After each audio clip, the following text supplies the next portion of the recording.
Students, मैं शंकर कुमार। मैं आप लोग को ट्रिपल ई जो सब्जेक्ट है उसको कवर करने वाला हूँ। आप लोग के इस ऑनलाइन प्लेटफॉर्म पे मोस्ट वेलकम है। ठीक है, तो देख लेते हैं कि हम लोग का जो ट्रिपल जो पेपर है उसमें कौन कौन सा यूनिट क्या क्या पढ़ना है। ठीक है, चलिए इसमें पढ़ना जो आप लोग का पहला है कि ग्रुप बी में जो भी ब्रांच के स्टूडेंट होंगे, जैसे में सिविल और फिर इलेक्ट्रॉनिक्स, ये दो जो है ग्रुप बी में होंगे जिनको ट्रिपल ई मतलब कि electrical and electronics engineering paper जो कि नाम है आपका पढ़ना, मतलब इलेक्ट्रिकल का भी पार्ट है और इलेक्ट्रॉनिक्स का भी पार्ट इसमें है। ठीक है, तो पूरा जो ओरिजिनल नेम है आपका वो है fundamentals of electrical and electronics engineering. Fundamental मतलब बेसिक चीज पढ़ना है। ठीक है, ज़्यादा कोई रिसर्च नहीं करना है इसमें। ठीक है, अब देखिए unit number first, unit number जो फर्स्ट में है, देखिए यूनिट नंबर टोटल यूनिट जो आपका है पढ़ना वो है 6 यूनिट। ठीक है, जिसमें से 6 यूनिट में से इलेक्ट्रिकल एंड इलेक्ट्रॉनिक्स 2 पोर्शन पढ़ना है। ठीक है, तो आपका इलेक्ट्रिकल और इलेक्ट्रॉनिक्स में पोर्शन, ये दोनों पोर्शन से मिलाकर आपको, जिसमें इलेक्ट्रिकल का 4 यूनिट होगा लगभग और इलेक्ट्रॉनिक्स में लगभग 3 यूनिट, कितना हो जाएगा आपका 2 जो बचा है वो है। ठीक है, इतना मतलब कि 6 यूनिट हो गया आपका पूरा। ठीक है, तो 6 यूनिट में ही पूरा मतलब कि इलेक्ट्रिकल इलेक्ट्रॉनिक्स पेपर ही खत्म हो जाएगा। ठीक है, जिसमें पहला यूनिट जो है वो है इलेक्ट्रॉनिक्स कंपोनेंट एंड सिग्नल, मतलब कंपोनेंट की बात करेंगे। कोई भी सर्किट या नेटवर्क जो होता है उसमें 2 चीज़ जरूर होता है, एक सोर्स मतलब एलिमेंट होता है जिसमें एक सोर्स होता है, जिसमें सोर्स भी एक्टिव तरह का होता है, पैसिव तरह का होता है, 2 तरह का बेसिकली होता है। ठीक है, मतलब सोर्स का डिवीजन जो होता है, अब जैसे सिग्नल ये जो सोर्स वो चीज होता है, सोर्स की बात करेंगे। ठीक है, तो सोर्स जो कि एनर्जी को सप्लाई करेगा। ठीक है, एनर्जी देगा सर्किट,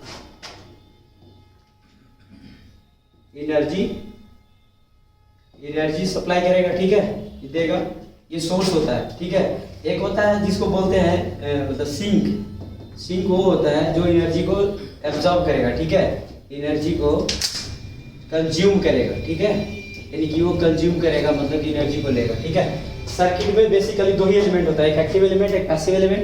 एक्टिव एलिमेंट वो जो कि सोर्स के जैसा काम करता है, जो कि एनर्जी देता है ताकि जो सर्किट है मेरा वो चल सके। और सिंक जो पैसिव एलिमेंट होंगे, जैसे पैसिव एलिमेंट में कौन हो जाएंगे, आपका पहले में लिखा हुआ है पैसिव, इसमें पैसिव एक्टिव दोनों लिखा हुआ है, लेकिन ये जो एलिमेंट है रेजिस्टेंस आपका हो गया, कैपेसिटर ये हो गया, इंडक्टर, ये तीनों एलिमेंट आपका पैसिव एलिमेंट में आता है, जो कि इलेक्ट्रिकल में भी आएगा, इलेक्ट्रिकल सर्किट पढ़ेंगे उसमें भी, और इलेक्ट्रॉनिक्स में जो कि वहाँ नेटवर्क पढ़ता है। इलेक्ट्रिकल वाले के लिए सर्किट बोलते हैं और इलेक्ट्रॉनिक्स वाले को नेटवर्क बोलते हैं। और बेसिकली नेटवर्क और जो नेटवर्क और सर्किट में ज़्यादा डिफरेंस नहीं है, बस जो नेटवर्क का जो सबसेट है, मतलब नेटवर्क में ही सर्किट आता है। सर्किट एक कंप्लीट अगर पाथ बोले उसको, कंप्लीट क्लोज पाथ, ठीक है, तो वो सब सर्किट के अंदर आता है। ठीक है, अगर इसमें कोई भी पार्ट ऐसा हो जाए जो कि ओपन हो जाए, मान लिया जाए ये इसको ओपन कर दिए, ये ओपन है, ये पार्ट, इतना पार्ट हो गया आपका सर्किट, लेकिन ये पूरा ओवरऑल नेटवर्क है। ठीक है, नेटवर्क और सर्किट में ही डिफरेंस है, लेकिन ये पूरा सर्किट है। सर्किट मतलब इसमें कहीं कोई पार्ट ऐसा नहीं है जो कि ओपन है, ईच एंड एवरी एलिमेंट से करंट जाए, यानी क्लोज पाथ है पूरा, इसको बोलते हैं सर्किट हो गया, नेटवर्क। तो जो हम लोग इलेक्ट्रॉनिक्स वाले पढ़ते हैं ज़्यादातर उनको नेटवर्क से ही ये करना होता है। इलेक्ट्रिकल का सर्किट पढ़ते हैं मतलब सर्किट। ठीक है, सर्किट थ्योरी नाम ही होता है, सर्किट थ्योरी। ठीक है, इसी तरह से आपका हो गया, आगे पढ़ना सर्किट थ्योरी में ये तो ये बेसिक है डिफरेंस। ठीक है, सोर्स और सिंक बताए, एक्टिव सोर्स बताया, पैसिव सोर्स बता दिए। ठीक है, एक्टिव मतलब वो सोर्स जो एनर्जी देता हो और पैसिव मतलब वो सोर्स जो एनर्जी कंज्यूम करता हो। ठीक है, अब जैसे भी ये हो गया इलेक्ट्रिकल इलेक्ट्रॉनिक्स में आ जाएगा, दोनों में रहता है ये एलिमेंट। ठीक है, इसी तरह से बेसिक कंपोनेंट, अब जैसे डायोड की बात करते हैं तो डायोड भी एलिमेंट है। ठीक है, तो डायोड भी एलिमेंट है, ये जो है ये भी आपका पैसिव एलिमेंट है। ठीक है, ट्रांजिस्टर है, ट्रांजिस्टर भी एलिमेंट है, लेकिन कुछ ये सब जो जैसे ट्रांजिस्टर बोल रहे हैं, फेट बोल रहे हैं, मॉस बोल रहे हैं, ये मॉसफेट जो है ये सब कभी कभी एक्टिव के जैसा भी काम करता है, कभी कभी पैसिव के जैसा भी काम करता है। ठीक है, यानी ग्लोबली इन लोग को, ग्लोबली अगर बोले तो ग्लोबल टर्म में बोलते हैं कि पैसिव एलिमेंट है, लेकिन कभी कभी क्या होता है ना कि इन लोग भी एक्टिव जैसा बिहेव करते हैं, जैसे ट्रांजिस्टर के अगर यूज करते हैं ऑप एम्प के जैसा, उस केस में क्या होगा कि इस केस में ये एक्टिव नेचर का शो करेगा थोड़ा देर के लिए, ज़्यादा नहीं करता है, ठीक है। इसीलिए लोकली बोल सकते हैं लेकिन ग्लोबली पैसिव में होता है। ये हो गया। अब सिग्नल के बेसिस पर देखते हैं कि सिग्नल के बेसिस पर सोर्स कितना टाइप का हो गया। दो ही तरह का होगा सिग्नल, या तो एसी हम लोग देंगे या तो डीसी देंगे, ठीक है। तो एसी या डीसी देंगे, ठीक है। तो एसी या डीसी सोर्स होता है। एसी में, डीसी में क्या होता है, फ्रीक्वेंसी जो होता है 0 हर्ट्ज, ठीक है, इसका फ्रीक्वेंसी 0 है। एसी है जो कि फ्रीक्वेंसी इसका देखेंगे तो होता है 50 हर्ट्ज, जो कि इंडिया के लिए कांस्टेंट है, ठीक है। हर यूएस में 60 हर्ट्ज होता है, ठीक है। तो जो भी इंडिया में डिजाइन होगा मशीन, जो भी सिस्टम डिजाइन होगा, इलेक्ट्रॉनिक्स हो या इलेक्ट्रिकल हो, वो सब डिजाइन जो होगा 50 हर्ट्ज पर ही काम करेगा, ठीक है, मशीन जो भी होगा। ये हो गया आपका डीसी का। डीसी का अगर ग्राफ देखेंगे तो डीसी हमेशा कांस्टेंट होता है, टाइम के अनुसार कोई वेरी नहीं करेगा, ठीक है। लेकिन एसी जो होता है साइनोसॉइडल टाइप का इस तरह का होता है, ठीक है। ये एसी हो गया। अब हो गया आपका वोल्टेज और करंट, दो तरह के, मतलब कि सप्लाई सिस्टम के अनुसार या तो करंट आएगा या तो वोल्टेज आएगा। ये हो गया आपका। फिर आगे पीरियोडिक और एपीरियोडिक सिग्नल, ठीक है ना। तो पीरियोडिक एपीरियोडिक सिग्नल की बात करेंगे। तो पीरियोडिक और एपीरियोडिक सिग्नल की बात करते हैं तो देखिए, जैसे ये जो है एक टाइम साइनोसॉइडल जो है, ये हमेशा एक टाइम पीरियड के बाद ऑल पैरामीटर अपना ये रिपीट करते जाएगा, ठीक है। उसको बोलते हैं पीरियोडिक। एक टाइम पीरियड के बाद वो हमेशा रिपीट करेगा, जितना भी पैरामीटर होगा उसका, चाहे जो भी हो, फ्रीक्वेंसी हो, एम्पलीट्यूड हो, ठीक है। Each and every parameter will repeat after a regular interval of time. Non periodic कौन होगा? नॉन पीरियोडिक वो सिग्नल होता है जो कि उसका कोई टाइम पीरियड नहीं है, ठीक है। बट मतलब वो जैसे नॉन पीरियोडिक ही होगा, है ना, तो कांस्टेंट है हमेशा, ठीक है। अब देखिए ये हो गया आपका पीरियोडिक नॉन पीरियोडिक, ठीक है। अब देखते हैं आइडियल नॉन आइडियल की बात। आइडियल सोर्स और non ideal source. Non ideal को प्रैक्टिकल भी सोर्स बोलते हैं, ठीक है। तो आइडियल नॉन आइडियल सोर्स में क्या होगा कि अगर आइडियल है, जैसे कि अगर बोलते कि आइडियल डीसी सोर्स, तो आइडियल डीसी सोर्स ऐसा ही होगा, प्योर, ठीक है, प्योर, जिसको प्रैक्टिकल की बात करें प्योर कहते हैं। कि आइडियल सोर्स और नॉन आइडियल सोर्स क्या होता है, आइडियल है और नॉन आइडियल सोर्स की बात करेंगे। तो आइडियल और नॉन आइडियल में अब सोर्स जनरली हम लोग क्या देखें, वोल्टेज सोर्स होगा या तो करंट सोर्स होगा, ठीक है। तो आइडियल वोल्टेज सोर्स हो सकता है और नॉन आइडियल वोल्टेज सोर्स हो सकता है। नॉन आइडियल को ही प्रैक्टिकल वोल्टेज सोर्स भी बोलते हैं, ठीक है, प्रैक्टिकल। इसी तरह से देखिए, अगर मान लीजिए वोल्टेज सोर्स है, आइडियल की बात करें तो आइडियल होगा तो हमेशा मान लिया जाए ई वी है, वोल्टेज है 80 है, तो समय के अनुसार ये हमेशा कांस्टेंट होगा, ठीक है। लेकिन ऐसा प्रैक्टिकल कभी एग्जिस्टेंस नहीं हो सकता है, ठीक है। प्रैक्टिकल में वोल्टेज क्या हमेशा कांस्टेंट होगा टाइम के अनुसार, ऐसा कभी हो ही नहीं सकता। कभी ना कभी तो वोल्टेज डाउन होगा, जैसे मोबाइल का बैटरी जो होता है, मान लेते हो कैपेसिटर जैसे वोल्टेज सोर्स ही होता है वो, तो बैटरी क्या होता है, चार्ज करने के बाद अगर फोन में लगाते हैं तो क्या टाइम के अनुसार वो डिस्चार्ज नहीं होता है ना। अगर वो प्रैक्टिकल होता तो डिस्चार्ज नहीं होना चाहिए, ठीक है, लेकिन ऐसा नहीं होता। इसीलिए बोल रहे हैं कि आइडियल नॉन आइडियल में ही होता है, सिर्फ बेसिक। और एसी की बात कर रहे हैं, ठीक है, मान लीजिए करंट की बात करते थे, आइडियल करंट सोर्स भी ऐसा ही होगा। ऐसा करंट सोर्स मान लेते हैं कि जो करंट सोर्स होगा हमेशा सप्लाई दे टाइम के अनुसार एकदम कांस्टेंट। मान लीजिए करंट सोर्स है टाइम के अनुसार, तो ये जो डिनोट कर रहा है, क्या डिनोट कर रहा है, ग्राफ स्टेट जा रहा है टाइम के अनुसार, मतलब कभी जीरो होगा ही नहीं। देखिए ऐसा होगा कभी प्रैक्टिकल में नहीं, ऐसा कभी नहीं होता है। मतलब कि प्रैक्टिकल में ये ग्राफ जो होगा ये जीरो हो जाए, ठीक है, ये जीरो पर टच करेगा ना कभी, ठीक है। प्रैक्टिकल की बात करेंगे, बताएंगे इसको जब डिटेल में पढ़ेंगे तो ये ऐसे जीरो क्या हो जाएगा, क्योंकि रेजिस्टेंस भी रहता है इसका, इंटरनल रेजिस्टेंस, जो कि वो एनर्जी के फॉर्म में अपना हीट, मतलब कि एनर्जी रेजिस्टेंस जो होता है वो रेजिस्टेंस लॉस करता है एनर्जी के, इसीलिए धीरे धीरे ये डिस्चार्ज हो जाएगा, कभी ना कभी ये जीरो हो जाएगा, ठीक है। चलिए ये यूनिट हो गया आपका। तो अब नेक्स्ट आगे देखते हैं कि कौन सा है। अब second overview of analog circuits, ठीक है। ये यूनिट नंबर आपका 2 है, ठीक है। तो यूनिट नंबर 2 में ये जो बेसिक है एनालॉग सर्किट का, ठीक है, इसमें हम लोग जो पढ़ेंगे, पहले देखिए एनालॉग सर्किट और में हम लोग पहले, इससे पहले थोड़ा सा बेसिक इलेक्ट्रॉनिक्स की बात करेंगे, ठीक है। बेसिक इलेक्ट्रॉनिक्स में आपका सेमीकंडक्टर जो भी होगा वो सब इसी में पढ़ेंगे, ठीक है। बेसिक इलेक्ट्रॉनिक में सेमीकंडक्टर की बात करेंगे, ठीक है, सेमीकंडक्टर, ठीक है। सेमीकंडक्टर में आपका जो भी होगा एन टाइप पढ़ लेंगे, देखेंगे वहाँ पे, फिर पी टाइप पढ़ेंगे कि कैसा और किस में कैसे बनाते हैं, ठीक है। सेमीकंडक्टर हो गया, जो कि सब आपका इम्प्योर बोलते हैं, जिसको एक्सट्रिंसिक सेमीकंडक्टर बोलते हैं, इम्प्योर सेमीकंडक्टर और एक्सट्रिंसिक सेमीकंडक्टर बोलते हैं। एक और होता है जिसको बोलते हैं प्योर, ठीक है, प्योर सेमीकंडक्टर। सेमीकंडक्टर जनरली जो यूज होता है जर्मेनियम या सिलिकॉन का ही यूज करते हैं, ठीक है। बेसिक ये बेसिक हम लोग सेमीकंडक्टर डिवाइस जब यूज करेंगे, जो भी इलेक्ट्रॉनिक्स पढ़ेंगे, फिर बेसिक इलेक्ट्रिकल की बात कर दी है। यहाँ आपका एनालॉग इलेक्ट्रॉनिक्स है, तो एनालॉग इलेक्ट्रॉनिक्स में भी आपका जो भी होगा सब डिवाइस सब यही दो मटेरियल का जनरली बनता है, ठीक है। इसी तरह से आपका फिर डिजिटल इलेक्ट्रॉनिक्स की आगे बात करेंगे, लेकिन अभी इसका बात करते हैं, ठीक है। तो देखिए पहला पार्ट यहाँ पढ़ना ऑपरेशनल एम्पलीफायर की बात करेंगे, ऑपम की बात करेंगे, ठीक है। ऑपम में पढ़ेंगे ऑपरेशनल एम्पलीफायर को पढ़ेंगे, प्रैक्टिकल भी पढ़ेंगे इसका कि प्रैक्टिकल ऑपम कैसा होगा, आइडियल भी पढ़ेंगे, ठीक है। आइडियल और प्रैक्टिकल दो टर्म जो होता है डिवाइस में या जो भी यूज कर रहे हैं हम लोग, ठीक है। ट्रांसफार्मर भी पढ़ेंगे, वहाँ भी पढ़ेंगे आइडियल और नॉन आइडियल, ठीक है। तो आइडियल कोई एक्चुअली में होता नहीं है, लेकिन हम लोग स्टडी जो है आइडियल ही करते हैं, इसलिए क्योंकि उसका स्टडी करना एनालाइज, तो ये चीज है। आइडियल जो भी हम लोग स्टडी करेंगे वो आइडियल करेंगे, ठीक है। आइडियल ही एनालाइज करते हैं, ठीक है, क्योंकि मैथमेटिकल टूल्स यूज करना हम लोग को इजी हो जाता है, ठीक है। चलिए तो ये आ गया ऑपरेशनल एम्पलीफायर, ऑपम पढ़ेंगे।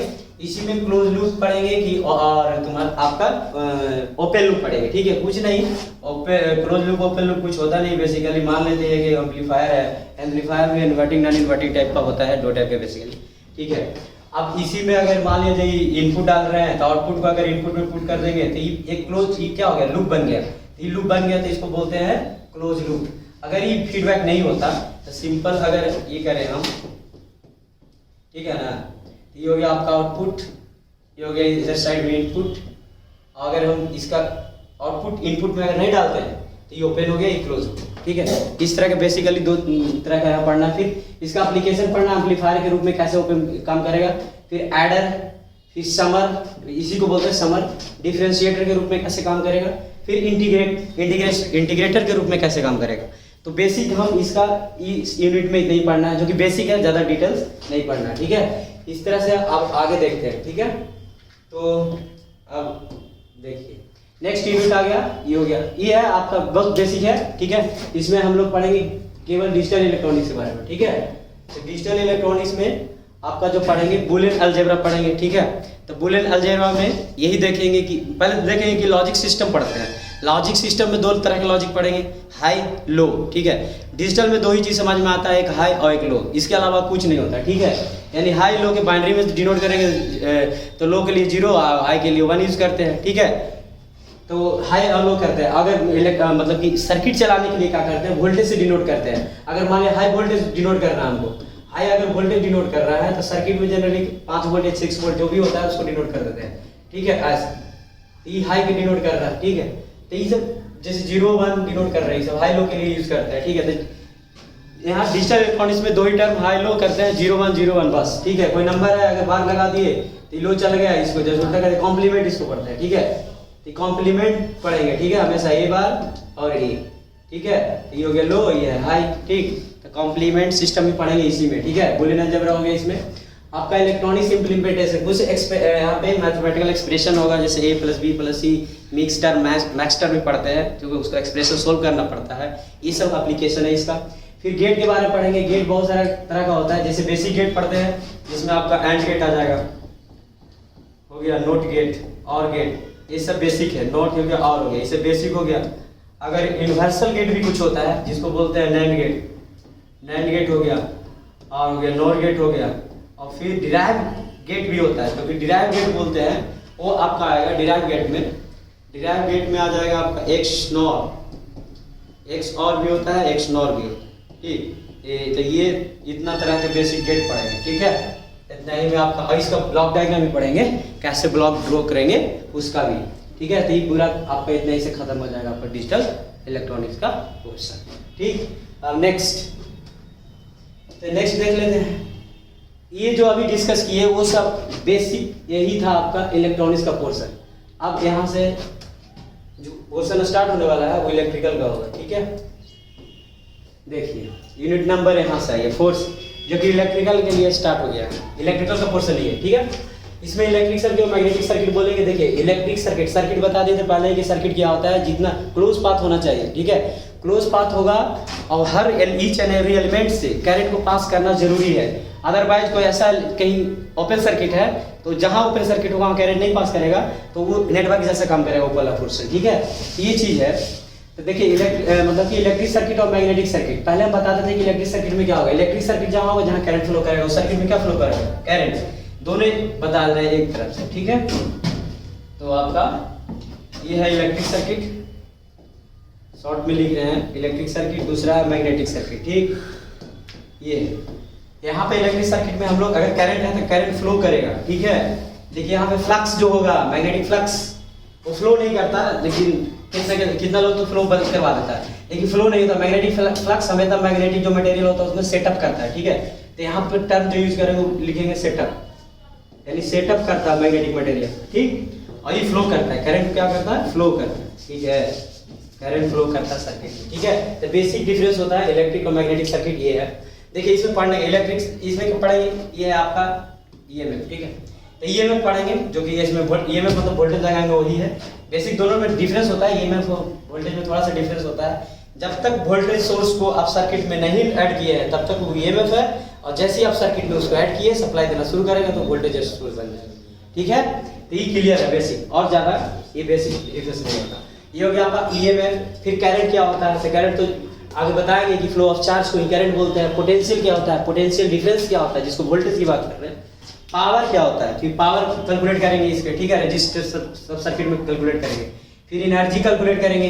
इसी तरह से ये जो पोर्शन था आपका इलेक्ट्रिक सर्किट का पोर्शन था, यहाँ से आप देखिए यहाँ से स्टार्ट होता है मैग्नेटोमोटिव फोर्स। जिस तरह से ईएमएफ होता है इसी तरह से मैग्नेटोमोटिव फोर्स है, ठीक है, जो कि मैग्नेटिक फ्लक्स को मोटिवेट करेगा सेटअप करने के लिए मैग्नेटिक मटेरियल में। ईएमएफ का काम था कि इलेक्ट्रिक करंट को मोटिवेट कर रहा था इलेक्ट्रिक सर्किट में फ्लो करने के लिए, ठीक है। ये होता है ईएमएफ, ठीक। इसी तरह से हो गया आपका एमएमएफ, ये हो गया मैग्नेटिक फोर्स है। ये मैग्नेटिक फोर्स जो मैग्नेटिक मटेरियल में जो फोर्स होगा उसी को बोलते हैं मैग्नेटिक फोर्स। परमेबिलिटी होता है, परमेबिलिटी मतलब ये हो गया मैग्नेटिक मटेरियल के लिए, मतलब वो एलाउ करेगा जितना अच्छा मैग्नेटिक मटेरियल होगा मैग्नेटिक फ्लक्स उससे ज्यादा सेटअप करेगा, ठीक है। इसी तरह से हिस्टेरिसिस लूप पढ़ेंगे। ये होता है हिस्टेरिसिस लूप आता है जो कि बहुत इंपॉर्टेंट है, इसमें मशीन में भी बहुत इंपॉर्टेंट होता है पढ़ने के लिए, ठीक है। हिस्टेरिसिस लूप पढ़ेंगे, ठीक है। बीएच कर्व इसी को बोलते हैं, ठीक है। मैग्नेटिक फ्लक्स इंटेंसिटी और मैग्नेटिक फ्लक्स डेंसिटी, ये दोनों चीज के बीच का कर्व को बताते हैं। रिलक्टेंस होता है जो कि वो मतलब आपका मैग्नेटिक जो मटेरियल है वो अपोज करता है मैग्नेटिक फ्लक्स को सेटअप होने से। लीकेज फैक्टर पढ़ेंगे, इसमें देखेंगे, फिर बीएच कर्व बता ही रहे हैं, ठीक है। आप आगे पढ़ेंगे इलेक्ट्रोमैग्नेटिक इंडक्शन। इलेक्ट्रोमैग्नेटिक इंडक्शन मतलब आते ही मतलब कि फ्राइडे लॉ को याद आ जाना चाहिए, ठीक है ना। मतलब फादर ऑफ इलेक्ट्रिकल इंजीनियरिंग इन्हीं को बोलते हैं, फ्राइडे को, ठीक है। ये जो है आपका फादर ऑफ इलेक्ट्रिकल इंजीनियरिंग कहलाते हैं, ठीक है ना। तो ये है, ठीक है। पढ़ेंगे इसमें कि इंडक्शन पहले होता क्या है, कैसे कैसे इंडक्शन मतलब वोल्टेज का इंड्यूस करने का तरीका क्या है, प्रोसेस क्या है, ठीक है, वो देखेंगे। इंडक्शन कितने तरह का होगा देख लेंगे। इलेक्ट्रोमैग्नेटिक इंडक्शन, इसी में लेंज लॉ पढ़ लेंगे, ठीक है। कि लेंज लॉ डायरेक्शन जो इंड्यूस ईएमएफ होता है उसका डायरेक्शन शो करने के लिए यूज करते हैं, ठीक है। फिर इंड्यूस ईएमएफ आपका डायनेमिकली इंड्यूस ईएमएफ और एक स्टैटिकली इंड्यूस ईएमएफ होगा। स्टैटिकली मतलब जो कि मोशन में नहीं होगा, ना तो कंडक्टर मोशन में होगा और नहीं आपका जो मैग्नेट होगा वो मोशन में होगा। तो यहाँ पे ये जो एप्लीकेशन आपका ट्रांसफार्मर में यूज कर लेते हैं, ठीक है। ट्रांसफार्मर में कोई ऐसा पार्ट नहीं होता जो रोटेट करता है, मगर फिर भी आपका वहाँ पे इंड्यूस ईएमएफ निकलता है, तो वो स्टैटिकली इंड्यूस ईएमएफ होता है। लेकिन डायनेमिकली इंड्यूस ईएमएफ जितना भी मशीन पढ़ेंगे इसके अलावा, ट्रांसफार्मर के अलावा, तो DC machine, induction machine, synchronous machine जो भी पढ़ेंगे वो वहाँ पे सब डायनेमिकली इंड्यूस ईएमएफ होगा, जो कि वहाँ पे मोशन की बात करेंगे, ठीक है। अब देखिए इसमें फिर आपका EMF self equation of self EMF की बात करेंगे और म्यूचुअल ईएमएफ, सेल्फ इंडक्टेंस यहीं पे पढ़ेंगे, म्यूचुअल इंडक्टेंस यहीं पे पढ़ेंगे, ठीक है। ये सब चीज यहाँ पे देखना है। आगे फिर पढ़ना है एनालॉगस। एनालॉगस बता ही रहे हैं, एनालॉगस तो शुरू में बता दिए एक तरह से कि आपका जिस तरह से इधर ईएमएफ होगा उधर एमएमएफ होगा, जिस तरह से इधर आपका करंट होगा उधर फ्लक्स होगा, जिस तरह से यहाँ पे क्या है पोटेंशियल डिफरेंस है, पोटेंशियल जिसको एमएफ ही बोल रहे हैं, पोटेंशियल वोल्टेज जब बोलेंगे यहाँ पे, उसी तरह से यहाँ पे एमएमएफ मैग्नेटिक सर्किट, इस तरह से एनालॉगस देख लेंगे, ठीक है। ये है आपका इलेक्ट्रिकल एंड मैग्नेटिक सर्किट का पूरा बायोग्राफ। चलिए आप देखते हैं एसी सर्किट, ये भी इंपॉर्टेंट है, जो 5th यूनिट है आपका एसी सर्किट। पहले एसी की बात करते हैं, दो सोर्स बताए थे सिग्नल के हिसाब से।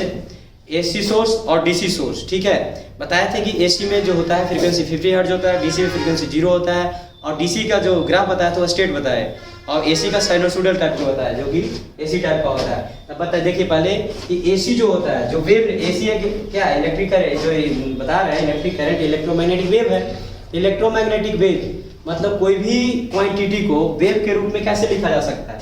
वेव के रूप में लिखने के लिए उस क्वांटिटी के पास 3 चीज होना चाहिए। एम्पलीट्यूड होना चाहिए, एम्पलीट्यूड होना चाहिए, फ्रीक्वेंसी होना चाहिए और फेज होना चाहिए। ये 3 पैरामीटर अगर है जो क्वांटिटी के पास, वो हमेशा एसी नेचर का होगा, यानी वेव प्रॉपर्टी शो करेगा, ठीक है। इसका मतलब है अगर वोल्टेज मान लेते हैं, इसको अगर लिखना होगा तो Vm sin omega T plus 5, ये आपका एसी है ना। तो ये ओमेगा हो गया आपका फ्रीक्वेंसी, एंगुलर फ्रीक्वेंसी की बात करेंगे, फेज डिफरेंस, ये हो गया एम्पलीट्यूड, ठीक है। ये होता है एम्पलीट्यूड, ठीक है। अगर इसका ग्राफ देखिएगा एसी का, जस्ट लाइक ऐसा होता है। ये आपका Vm मैक्सिमम माइनस ये हो गया आपका, ये हो गया माइनस प्लस Vm, ये हो गया माइनस Vm, ठीक। और ये हो गया पूरा यहाँ से यहाँ तक जो होगा टाइम पीरियड है। टाइम पीरियड की बात करेंगे, टाइम पीरियड हमेशा 1/f इतनी फ्रीक्वेंसी के रेसिप्रोकल होता है। चलिए देखते हैं हम आगे एसी सर्किट में, ठीक है। अभी एसी सर्किट की बात किए थे, ठीक है। तो एसी सर्किट में बताया कि आपका एसी सर्किट में क्या होगा, फ्रीक्वेंसी हो, मतलब कि फ्रीक्वेंसी होना चाहिए, एम्पलीट्यूड होना चाहिए और फेज डिफरेंस होना चाहिए। कोई भी क्वांटिटी में अगर ये 3 पैरामीटर है तो वो एसी ही होगा, यानी कि वेव नेचर होगा उसके पास, ठीक है। तो ये बात करते हैं, ठीक है। देख लेते हैं 1 मिनट। अब देखिए यहाँ पे एसी में क्या पढ़ेंगे, पहले साइकिल। साइकिल क्या होता है तो बताया आपको, एसी में अभी बता रहे थे। ये ग्राफ जो है ये एक टाइम पीरियड है पूरा, तो एक टाइम पीरियड जो है वो एक साइकिल को रिप्रेजेंट कर रहा है, ठीक है। यही टाइम पीरियड आपका 1/f लिखिएगा, फ्रीक्वेंसी हो जाएगा, समझे ना। ये जो है ये वाला चीज, ये एम्पलीट्यूड, पूरा एम्पलीट्यूड को डिनोट कर रहा है, ठीक है। तो एम्पलीट्यूड हो गया, फ्रीक्वेंसी हो गया, और आपका फेज डिफरेंस की बात की है, ठीक है, फाई जो होता है, ठीक है, वो हो गया। फ्रीक्वेंसी हो गया। पीरियोडिक टाइम क्या होता है, पीरियोडिक टाइम जो कि एक पीरियोडिक वेव को एक पूरा कंप्लीट साइकिल करने में जो टाइम लग रहा है। पीरियोडिक एम्पलीट्यूड की बात की जो मैक्सिमम 0 से जो मीन डेविएशन होगा मैक्सिमम, वो आपका एम्पलीट्यूड हो गया। एंगुलर वेलोसिटी की बात की है, एंगुलर फ्रीक्वेंसी ओमेगा जिसको बोल रहे हैं, वो है, उसको टाइम से मल्टीप्लाई कर देगा तो वेलोसिटी देगा। आरएमएस वैल्यू निकालेंगे, फिर एवरेज वैल्यू की बात करेंगे, ठीक है। आरएमएस वैल्यू, एवरेज वैल्यू, फिर आपका हो जाएगा इधर फॉर्म फैक्टर। फॉर्म फैक्टर बात करना है, फिर पी फैक्टर, फिर इम्पीडेंस की बात करेंगे। इम्पीडेंस क्या होता है, इम्पीडेंस जो होता है हमेशा वोल्टेज और करंट का रेशियो को बोलते हैं इम्पीडेंस, ठीक है। अब इसी तरह फेज एंगल बता दिए। पावर फैक्टर की बात करते हैं। पावर फैक्टर जिसको हम लोग cos फाई से डिनोट करेंगे आगे।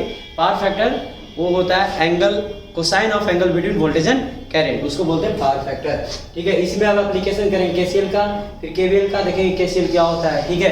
केसीएल जो होता है हमेशा बोलते हैं उसको किरचॉफ्स करंट रूल, जिसको भी किसी भी नोड पे जितना भी करंट आएगा उतना ही करंट निकलेगा जाएगा, ठीक है। तो ये बात करता है, ठीक है। तो ये हो गया आपका केसीएल। केवीएल जो हमेशा लूप में यूज करेंगे, ठीक है, वो बात करेंगे आपका केवीएल के।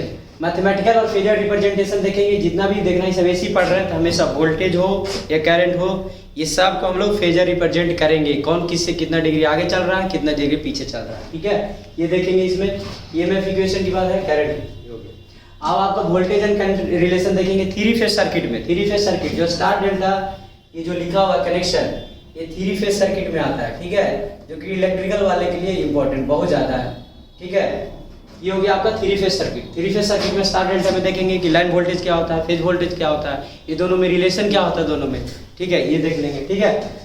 और फिर लोड की बात करेंगे कि रेजिस्टिव लोड क्या होता है, देखा लिखा हुआ है आपका रेजिस्टिव, एसी रजिस्टर में कैसे होगा, इंडक्टर में कैसा होगा, फिर आपका कैपेसिटर में कैसा होगा, यानी कि बेसिकली आर एल और सी ये पढ़ना है, और आपका आर सी आर एल और आर एल सी ये सीरीज कनेक्शन पढ़ना है। पैरेलल भी होता है लेकिन आप पढ़ना केवल आपका सीरीज कनेक्शन, ठीक है। तो ये पढ़ लेना है, ठीक। इस तरह से पूरा मेरा एसी सर्किट खत्म हो जाएगा, जो कि बहुत इंपॉर्टेंट है, ठीक है, एग्जाम पॉइंट ऑफ व्यू से, ठीक है। तो अब देखते हैं आगे क्या है से, ठीक है। ये आपका है, यहाँ पे लास्ट यूनिट है जो कि 6 यूनिट है, ठीक है। यहाँ पे ओरिजिनली मशीन का बेसिक स्टार्ट होता है, ठीक है।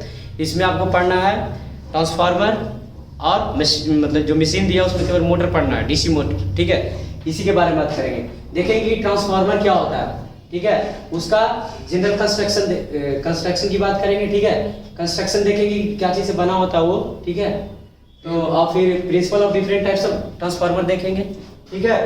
तो आपका यहाँ पे जो है, एक मिनट, ठीक है। ये हो गया कंस्ट्रक्शन देखेंगे, ट्रांसफार्मर कौन सा मटेरियल से बनता है, कितने तरह का कंस्ट्रक्शन होता है इसका, कोर टाइप सेल टाइप की कंस्ट्रक्शन बेसिस पे होता है, ठीक है। वोल्टेज के अनुसार देखेंगे, स्टेप अप स्टेप डाउन होता है।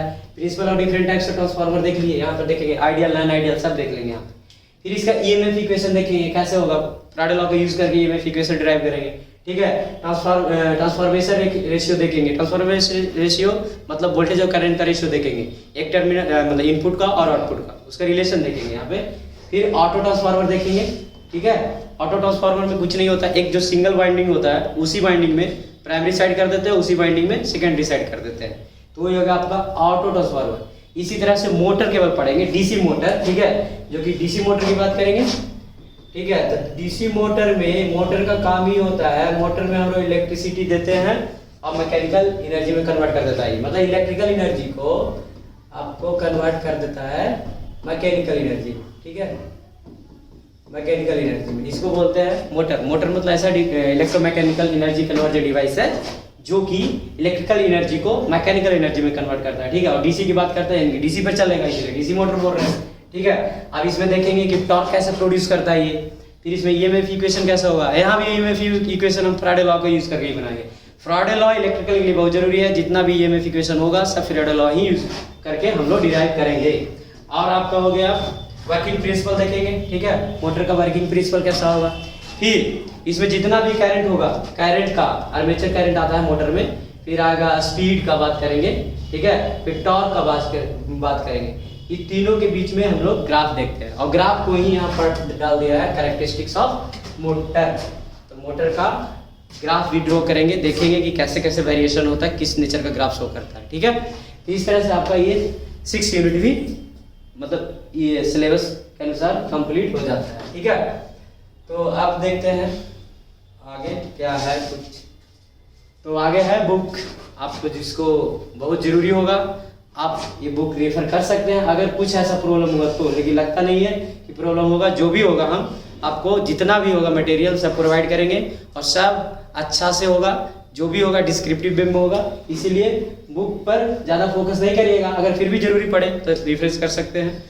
और चीज लास्ट में बता रहे हैं कि जितना भी हम एक्सप्लेन किए इसमें बहुत सारे ऐसे पैरामीटर लिखे हैं, टर्म लिखे हैं जो कि आप लोग को पहली बार नजर आया होगा, तो घबराने की बात नहीं है। आराम से जब हम शुरू करेंगे सिलेबस तो आपको सब डिटेल से ईच एंड एवरी टर्म को एक्सप्लेन करते जाएंगे, ठीक है। ओके, जय हिंद।